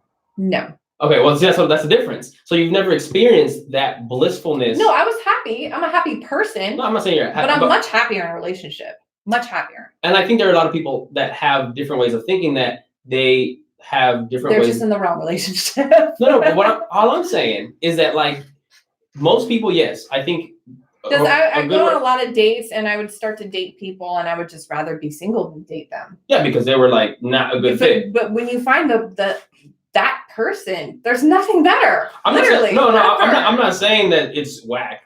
For sure, it's always good. Like you just haven't found her. I'm gonna be honest, 100%. If you're my client, I would say straight up, you have not fucking found her. Oh, it's 100%. Otherwise, I'd be with her. Yeah. Of course. Yeah. But what I'm saying is like I don't feel I need one. So what I'm saying is I'm not like a typical guy because I'm not like not saying trying to get girls. Need it either. Yeah. But you were trying to say like you're perfectly happy being single and everything's great and you don't need a woman and la la la. And I'm just trying to tell you would be pleasantly surprised. Well, like I said, I feel it's a bonus and everybody loves a bonus. So when that bonus comes, like I know I'm going to embrace it and I'm going to enjoy it. Like I'm not saying I'm going to be like, fuck this, fuck being happy. Like who the fuck wants to not be happy? But I'm saying is like, you can be happy with that. What the fuck is going on? Oh, you know what? Because I think I put snooze instead of the, what's the thing? Okay. So you know what? I have another question that's semi-related to this. How do you feel about guys not paying for a girl when they go out? So again, it all comes down to the primal need in women because we have a lot more to lose. We have to make sure that if he can't afford diapers, he has no business dating you, to be honest, because anything can happen with sex. Condoms break, things happen. So if he can't afford to buy you dinner on the first date or show you that he can afford to, I really just think that it's a red flag. Women have let's say after the first date. So like continuing on, is the guy supposed to pay for every date? So I've dated rich men and I've dated broke men and I've dated in between. And there's rich men will always insist on paying, and especially for the machismo. Like they want to be like, look at me. So there's even not more. just that, they take pride in being able to provide. They do. Rich men are very happy to have that ability to provide. It makes them feel like a man. Okay. And if you're not like a multimillionaire or billionaire, it's really hard to understand that. But because I've dated billionaires and multimillionaires, they just really enjoy being a provider because it feels very fulfilling. Okay, so it makes how do you feel? It makes them feel very masculine. So how do you feel about a guy that doesn't want to pay every time? If he doesn't want to, I wouldn't like it. But if he wants to and can't, I would like it. Okay. It's a mindset thing. It's like, I want a man that wants to take care of me. See, I not don't that like I'm paying asking for him girls. to, because all my relationships have been with with men that I actually fell in love with. I've actually been the main provider. And that's didn't get me anywhere, ladies, by the way. I lost everything and they gained everything. Like they became successful, I lost everything. So it doesn't work. But I appreciated that they wanted to. Mm-hmm. And I appreciated that they, did their best to try to provide when they could. Because it makes you feel like a lady. And what it does on a hormone level, when a man asks you out on a date and pays for the date, there's something that it does to women on a hormone level. We get a dose of oxytocin. Oxytocin is the bonding hormone. And it starts actually when he asks you on the date. So the further in advance that he asks you on the date, the more likely you're going to have a bigger burst of oxytocin. It's going to last throughout the week because you have something to look forward to, while you're working. It's a stress reliever. Mm-hmm. Women don't do as well with cortisol in our system. Men can do great things with cortisol in their system because they have 30% more testosterone. Women tend to have more anxiety and just shut down with more cortisol. So we need oxytocin. We need romance to be a stress reliever. See, I don't think paying is connected to romance. It is actually, because it's a primal. I think there's a misconception there. I'm letting you know as a woman how it makes us feel. From your perspective, not everyone. How it makes us feel. And I had to do a lot of work on myself because I didn't used to know my value and I didn't used to be in touch with my body and how I felt. And I would be like, oh no, I got this. I can provide. I got whatever. I make money. But that was the young, immature, masculine me that did not know her worth. Now that I know my worth and I know a feminine is receiving, masculine is giving. However, in a relationship, what happens is that the woman gives back tenfold what the man gives. So if a man gives us sperm, we turn that into a baby. If he gives us a house, we turn it into a home. If he gives us groceries, we turn it into dinner. Women have a way of tenfold returning what we're given. I mean, that's assuming that the women do that, though. I don't really see that being... High value women. I'm always talking about high value women. I'm not talking about immature girls that don't know their worth, that are still in their masculine, that still try to... But even the idea of dinner, though, it's like, that's assuming that the woman has to keep cooking. Like, what if the woman... I'm not saying that. I'm just saying what happens when you bring her groceries. I'm just giving an analogy. It's actually a real analogy. I think it was a quote. I don't remember who the quote was by, but he gave that specific analogy. It's basically just stating that if you give something to a woman, she will return it tenfold. If she's super... My ex-boyfriend paid some of my credit cards down, probably like $5,000. And I motivated him so much, he was making over $100,000 a month. That's awesome. Women will always. There was one guy that I basically told him, you have to get this stock. You have to get it, and I know it's gonna make you a lot of money. So it made him $500,000.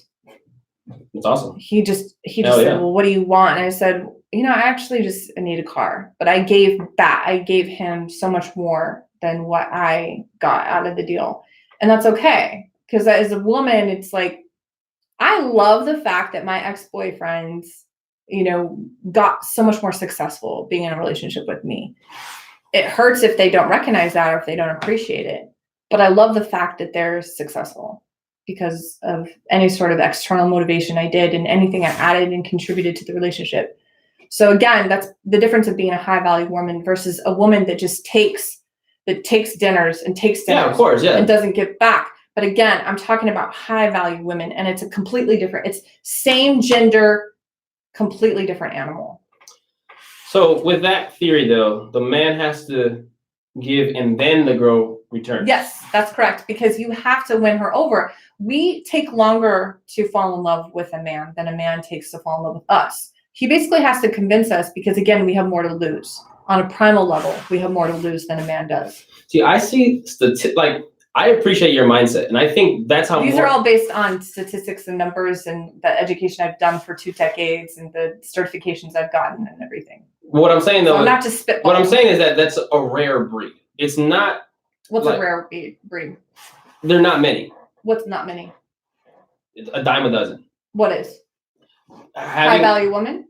At that level, yes. Those are the women you have to pursue. So you have to get out of your comfort zone of low hanging fruit and find the women that you have to go pursue. So, but what I'm saying though is that more often than not, the girls and the women that are more pursue me, you're not really showing that you have that ability to return the way you're saying that you do, or that some high value women do.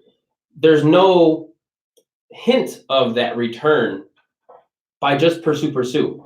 So I see more often than not a girl's like making herself seem as the high value woman that you are explaining, which is fucking awesome. That someone that reciprocates and gives back more. But they make it seem like I'm this, I'm that, I'm this prize. And then I would say 9 times out of 10, they fall off and it's still spoil me, take care of me. And then you find out, okay, well, they're not the high value woman that you're talking about. But what I'm saying is that without showing that, some amount of reciprocity, some amount of showing that the person has those morals and those values of return, like I feel like more guys waste their time with the wrong women because they get tricked into believing. Well, you have to do better at discerning, and sometimes it takes time. But I'll give you some key traits to look for to make sure she's a high value woman. To make sure she's a high value woman, typically she needs to be an entrepreneur. She needs to understand your hustle. She needs to understand what it takes to build an empire so she can help you with it in her way. You know, she can't be pushed to do it, but she will if she's a high value woman. Another trait of a high value woman is she's conscious, which means she's awoken spiritually, which means that she understands that true spirituality means ultimately love and oneness, and there's no duality, which means she'll never judge you. That means that your relationship could evolve to something in the future different than what it is now. Let's say you guys get married. Let's say you guys get bored screwing each other after 5 years. A high value woman would be open to the idea that maybe you guys should screw other people, but stay married. But it has to have communication. Let's go into that.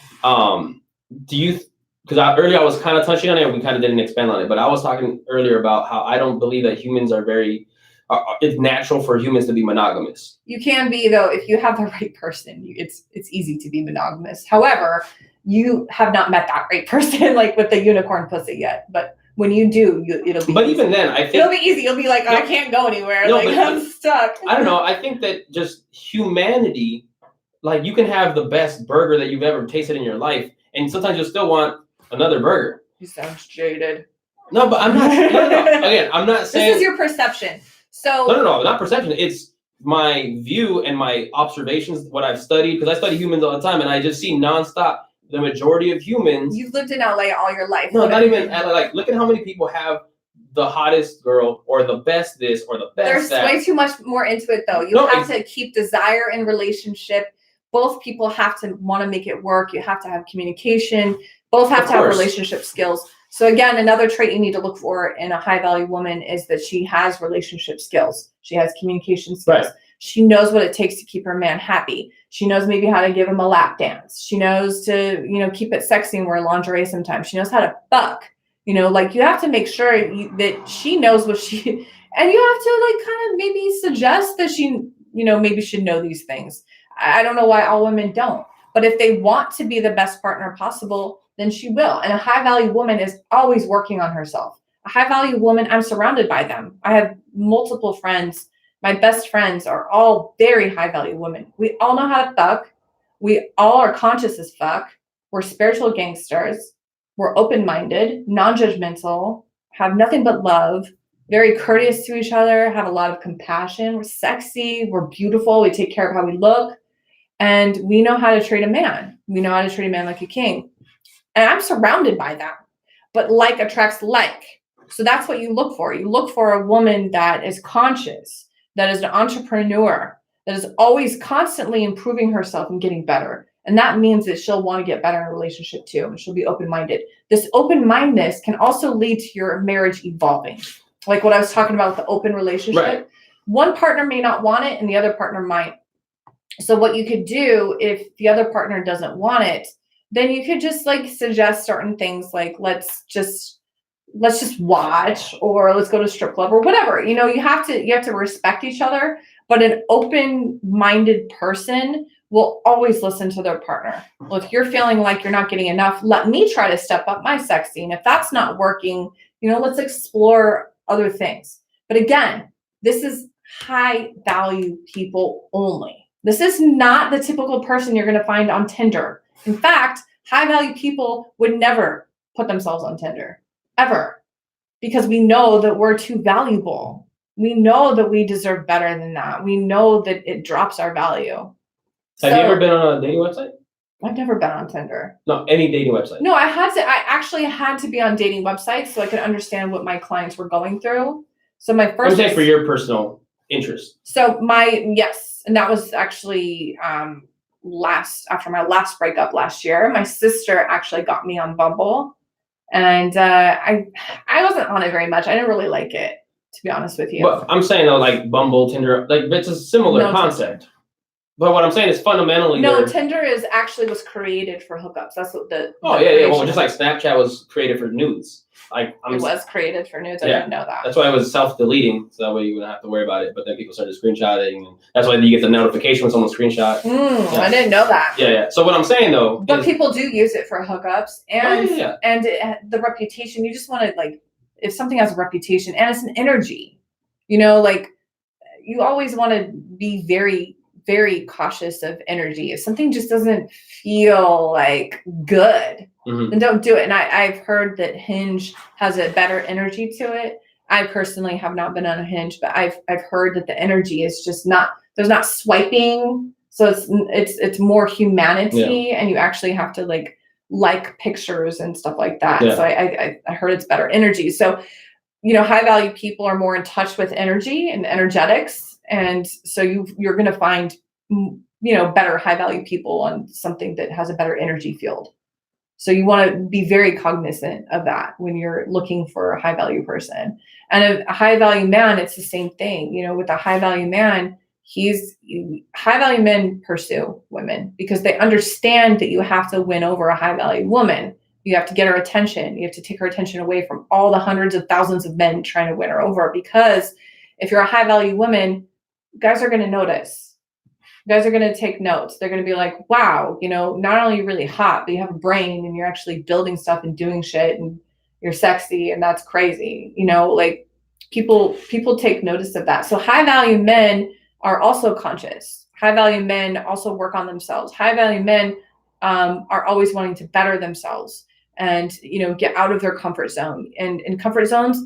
And that goes for dating. That's not just for, you know, like we always hear on entrepreneurs. I don't know if this is an entrepreneur podcast, but a lot of entrepreneur stuff is like, you know, get out of your comfort zone. Well, it's the same in relationships and dating. You know, if you want something better, then you have to get out of what's comfortable. Yeah, of course. You can't grow in the same place.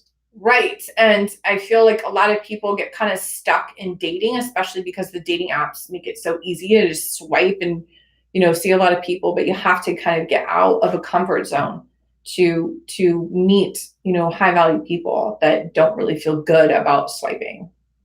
Yeah. And I think to become a high value person, you have to, and attract high value, you have to be that yourself. So well, of course, that's what I teach my clients. Yeah. You have to become high value before you can attract high value. Yeah.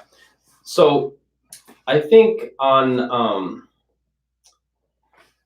when you come across a high value man, how do you, and that you're interested in, like, is there no attempt to like make sure that you get that high value man before he's gone?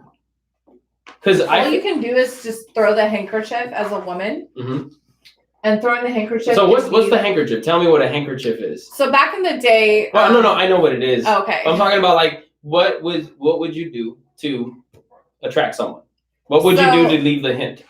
So you know what I mean by dropping the handkerchief, because that's what women actually used to do. Yeah. It was like, oh hey. Yeah. Yeah. So now our version. What do you do in 2019? Our version. When you got DMs all day every day. Our version of dropping the handkerchief is liking pictures, and not just one or two, but like 3, and following. It could be just like a comment like, wow, good job. You know, I see you out there working. Not like super flirty. Not, oh my gosh, you're the most handsome thing on earth. I'm drooling. You know, just not like, we know our worth. High value people, we know our worth. So we know that if we just drop a comment, you know, that you'll notice us. Okay. You know, that's just basically like saying, I'm here, and, you know, I could be interested maybe if you put in some effort. Okay. So that would be the basis. Yeah. I mean, if we're just talking about social media. Yeah. Okay. So, now you've done that. How much does a guy need to pursue for you to, I guess, open the door for him? So obviously he would need to message or DM if we're still just talking about social media. So just a hi, how are you doesn't always work, but it can be an okay opener if we're like super attractive. If to you, like, oh wow, he's so hot, he looks so amazing. So okay, but then it could be okay. Like, what if they're not as attractive as somebody else that you're super attracted to, but they would still be a potential good match? So men that you're not attracted to just have to try harder, way harder. Well, I think you have to have some level of attraction. I agree, which is why, you know, but that's mostly for a man. But for a woman, we can actually be won over by a man that we're not attracted to at first, because it is emotional for us. Okay. 100%. I think a good portion, but I still see that they have to have some level, otherwise that spark runs out. We can't think that they're ugly. Yeah. But it's not about sparks. For a real relationship to last, it's not anything about sparks, really. You don't think so? I think sparks are important because it's like what keeps it hot and fresh. Like that's lust. That's not love. No. Like I think like it's part of desire. I think sex is huge for long-term relationships. Even like you were saying earlier, like a high value woman knows how to fuck, right? Yeah. Which means that you need to have a certain level of attraction in order for the sex to be as hot as it can be. Because you can be great at sex, but if there's no chemistry sexually, like attractiveness, appearance-wise, like your best sex is still not going to resonate fully. So I can't speak for every woman, but we can have good sex with someone that we're not super attracted to if they're giving us all of our love languages. They pursued us heavy. They, you know, gave us a really deep emotional connection. You know, like we can still have good sex. How much does someone have to pursue? Men are physical. From your perspective, how much does a man have to pursue after a DM? So they have to ask on a date that's like a real date, not just want to get drinks, want to chill, want to Netflix and chill. Like, no, those are What's a real date? A real date is dinner or you know, something well thought out. Like, do you want to go to the Getty? Do you want to go to the play? Do you want to hey, I got tickets to this event? Do you want to check it out with me? Do you want to go to this art show? You know, I'm really good at cooking. Can I cook something and have a picnic with you? If it's a first date, you don't really want to invite her over to your place. So that's why if you want to cook, then you have to like make it a picnic sort of thing. Okay. So something that. So then after that first date though, like how, from your perspective, how many times does a guy have to keep going for you to start showing some reciprocity, for you to start showing like, okay, well now I can do this for you? the thing is, I can't give like a specific. It moment in doesn't time. have to be an exact number or months Because- or time, but what I'm saying is like, what does it take to get for you to be like, okay, now I want to do this for you, So to show a level of interest back, not just like, oh yeah, you won me over, now I'll be with you. we have to like, guys have to just get our attention, and sometimes it'll be a few dates before we're like, wow, you know, he's really different, you know, he's really standing out. Like my boyfriend before my current boyfriend, well, just a long time ago, it was like 5 years ago. I ended up like supporting him. I paid his bills for 3 years, but how he won me over was he took me grocery shopping. And I was like, wow, that's good. You know, no one's really offered to do that. And I need groceries. You know, everybody needs groceries. So Because right now, what I like, again, I think we just have two different perspectives, and that's fine. We can agree to disagree, and we're gonna see things differently. But I'm just trying to like, I guess, before, hold on, let me tell you. Before that, I was always like, I'm an independent woman. I got this and I got that. But when I allowed some good to come to me, and I allowed a gift, it made me feel like a lady. Yeah. And it made him feel like a man. So we had this really synergistic relationship in the very beginning. It was natural. And again, before that, I'm like, I'm an independent woman. I've got this. I'm paying my bills. But in that relationship, I really felt what it was like to drop into my femininity. And like he would take me shopping. I'd go down on him. You know, like it was just like natural. Like I wanted to do that stuff. Like I was like, I can't wait to take your clothes off at home. You know, it's natural. And that's the beauty of like a good relationship. Like when a man is doing a really good job of pursuing a woman, the desire that woman will have for him will be insane. Like you'll have the most passionate sex ever, because it's like coming from a really primal place in a woman where she's like, oh my God, like she'll get such a huge boost of oxytocin when you're you know, winning her over like that and pursuing her. She'll want to just eat you up.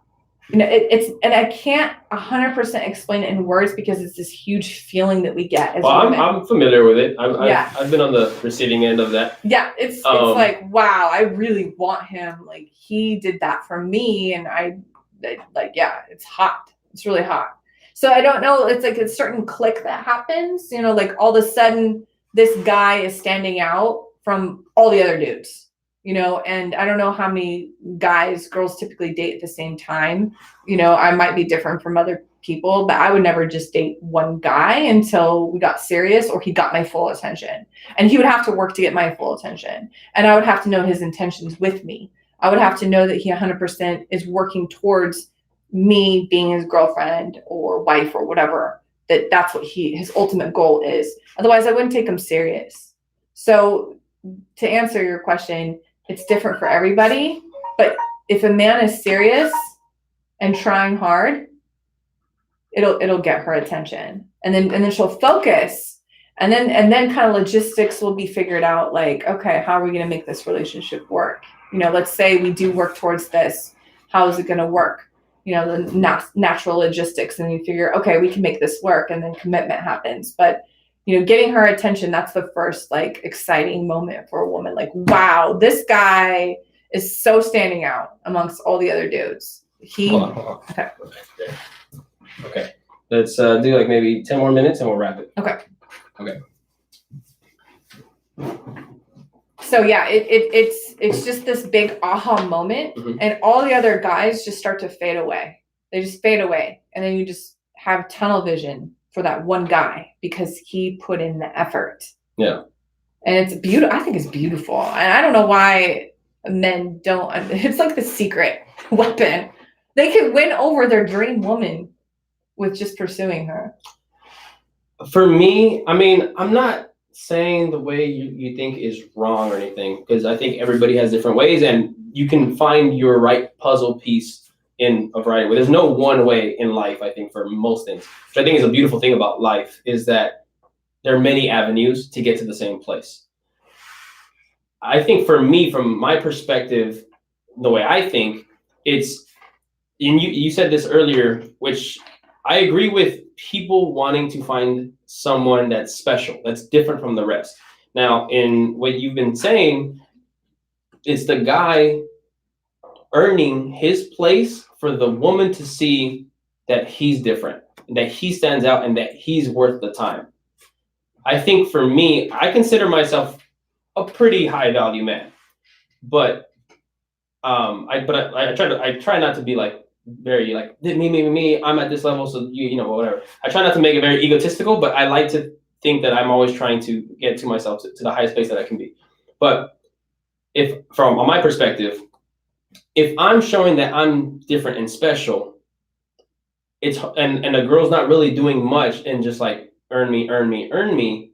For me, I feel like, well, what makes you different? No, she should. If she's interested in you, she'll respond. You know, like she'll tell you she appreciates things, and she'll say, "Oh, you're so awesome," or "You're so adorable," you know, whatever. See, but like words of endearment are. The hard thing about that though is, like I was kind of saying earlier, is that a lot of women will exploit that.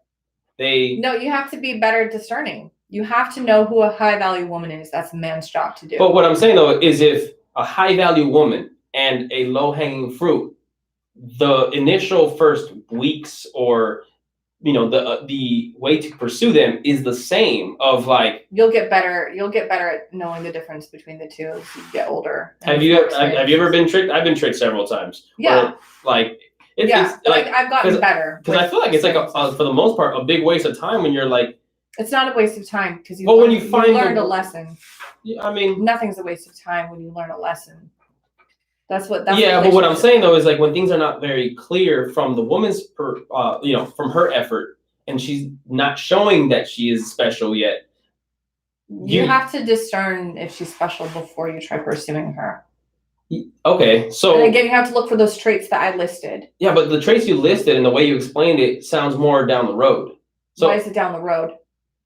Well, because you said a guy has to get me to that place, right? No, he doesn't have to get you to that place. A woman does that on her own. A woman has evolved on her own. But you said, no, I'm not talking about her evolution. I'm talking about her reciprocity or her giving, right? Like, she's taking, and then she gives. No, you can ask her in advance. You can say, what were you like in your last relationship? You can just ask those questions. It's called communication. Yeah, but I mean, I think... Yeah, you can ask, because I answer them on first dates. See, but I think taking people by their word is tough. Because everybody says that, like, they're the greatest at whatever. Everybody says that they did this right, they did that right. No, you can learn a lot when you ask them about their previous relationship. For me, I guess I'm more of I study people. So their mannerisms, their gestures, their tone, stuff like that. Like, for me, I can learn a lot from someone by the way they move and the way they sound. No, you can. If you ask them about their previous relationship and they said, "Oh, he did this and he did that," you just have to pay attention, because everybody has, they made some mistake. They can talk about the mistake. Some of the mistakes I made are choosing the wrong person. Yeah. I admitted my mistakes in the first relationship, even here on the podcast. A high value woman would do that. Right. So you have to pay attention to her consciousness and her taking responsibility, because a conscious woman understands that, she's responsible for her own world. How quick do you get serious? It depends on the man, because the man leads. The man sets the tone for the relationship. Always. And you don't think that sometimes women get a little ahead of themselves? What do you mean women get ahead of themselves? Like, if the man sets a tone because he's pursuing, I'm saying, you don't think sometimes, like, it can be misinterpreted, like, oh yeah, like he wants babies now, or he like I need to lock him down now. I talk to people about that on first dates all the time. So, do you want kids? When do you want to have kids? Do you want to get married? Do you not want to get married? Do you want a single? Yeah. No, I think that's good. No, I think it's good to sort through. If you don't waste time. Yeah, if you know what you want. Yeah. If you're not sure yet, then no, you have to learn what you want, and before you should be dating, to be honest with you. But if you and that's actually sometimes what I help clients with. I help them understand what they want.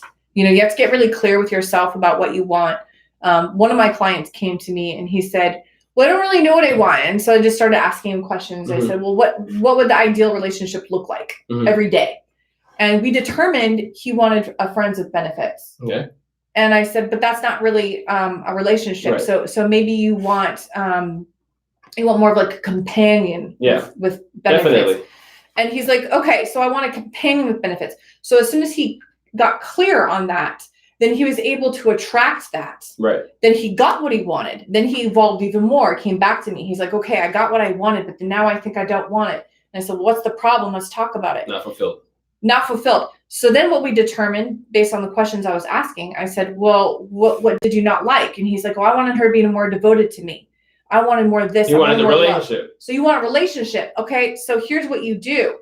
You want, usually a monogamous woman will give you those things. And a woman that's looking for an open relationship is not going to give you the devotion. So this is what I suggest. I suggest looking for a mature woman that you have a monogamous relationship in the beginning. You build a strong foundation, but make sure she's open-minded to allow it to evolve in the future. And he's like, wow, that is what I ultimately want. That is it. So the key is just like asking these questions to yourself. What is it that I want? How does this look like? What is the ideal relationship? How much love do I want? How much love do I want to feel? How much time do I want to spend with them? Yeah. Really, really focus on all of that stuff. And then you kind of determined, okay, this is the ideal relationship. And then he got what he, what we decided, this is what he wanted. And he to someone knowing themselves, being in tune with their true desires. Not even desires, because desires can be misleading sometimes. But yeah, what they want in their life to make them feel happy and complete. Right. Almost like a necessity in a way. Then you can really know what you don't want and do want, so you can sort through people and you can move on. You have to get very clear with what you want before you can be happy dating, to be honest with you, because otherwise you're just like, all you're doing is wasting time. Yeah, you're wasting everybody's time. Now, I think if you want to waste time and have fun, that's fine. Well, then you have to be clear about that. 100%. I want to hook up. Exactly. I want casual. Yeah, I can't. No matter what you want, you know what it is you want. So you just have to be clear with that. Be clear and not misleading. Right. Like there are too many people, and this happens more with dudes, where they lead girls on. Oh yeah, I want this, I want that, but they don't. They just want an aspect of it, and then Trust me, I know. Yeah, I've dealt with this for years. I've seen it from women too, but definitely I think it's more with men. Yeah, for sure, like 1,000%. I would get to a point where I would scare a lot of men off in the very beginning when they're interested in me because I had like a laundry list of questions, but I didn't care. I was like, you know what, the right guy. Because you knew what you wanted. Exactly. Yeah. And the right guy would answer those questions, and the ones that just wanted to screw me would jet. Yeah. You know, but I had to know because I'm tired of like sorting through bullshit. Yeah. You know, so I got really. So that ties into the idea that I always tell people is like, if you know yourself and you have high standards, keep your standards high. Yeah. Like I've heard, for me, people always tell me I need to lower my standards because my standards are too high. But I'm like, fuck that shit. I love that my standards are high because then I don't waste my time. Yeah, don't. And like, not just romantically, but in all aspects of my life, whether it's collaborations, whether it's partnerships, whether it's business, whether it's friends even. Like, my standards are high for the people that I keep around me, including romance, because I know what I bring to the table. I know what I deserve and I know what I give. Again, I still, on my aspect, I give a lot up front too, to like make sure that there's some room for someone feeling appreciated from my efforts, as well as I would expect some level of reciprocity. But sounds like this reciprocity thing is really important to you. It's interesting because that's actually one of the, it's like the top three, one of the top three reasons people get a divorce is reciprocity. But the thing is, like, you have. And by the way, when I say reciprocity, I don't mean that someone has to do the exact same thing I'm doing. I think no, you just want to feel like balance. Yeah. So they can do this. They can return your effort with their effort in a different way, and it balances. It doesn't have to be like, oh, well, I cooked, so you wash dishes. It doesn't have to be like, back and forth. It could be, well, I do this, and then she did that. So I think it's important you communicate up front that the importance you place on reciprocity, so that the woman knows. But I think it's also important that you take the 5 love language test, because the 5 love language. Like different people love in different ways. Yeah, because then you could tell them what you need for your reciprocity. For you to feel. No, like, what you need for you to feel the reciprocity. That's what I'm saying. Yeah, you have to what you need that. for them to feel that. You need to tell them so they know what you need. Right. And then you also need to find out what theirs is so they feel. So that so you guys fill each other's cup. Exactly. Yeah. You speak each other's love language. Exactly. And I always have a first date conversation about that too. Yeah, because people have different ways. Like some people are more affectionate. Some people are more doing things. Some people are, the different levels, different ways. So you have to complement each other in their way. Yeah. But yeah, I think that keeping your standards high is great for all levels. And the idea that you should lower them because they're too high, I think I think you're just looking in the wrong places if people say they're too high. Yeah. And it's like, no, if you're matching it, if you are not outputting what you want, then you got to lower your standards because you can't expect people to do more if you're not. This is another standards conversation that I have. So sometimes clients will come to me with a really fat belly and then tell me that they want a woman or a man with a six-pack. Mm-hmm. So I don't tell them that they should lower their standards. What I do is I tell them they need to raise their own. Right. Like so they can match. Yes. If you are demanding your partner have a six-pack, you need to get to the gym. Definitely. And you need to work out. I wholeheartedly agree with that. So a lot of older men, if they are doing the matchmaking thing, which again is just, it's a very lazy way to date, but I take their money. I'm like, whatever, they wouldn't have to pay me if they just learned how to become the ideal partner themselves. Yeah. But they don't want to become the ideal partner, so they pay me. Anyway, that's cool. I'll take your money.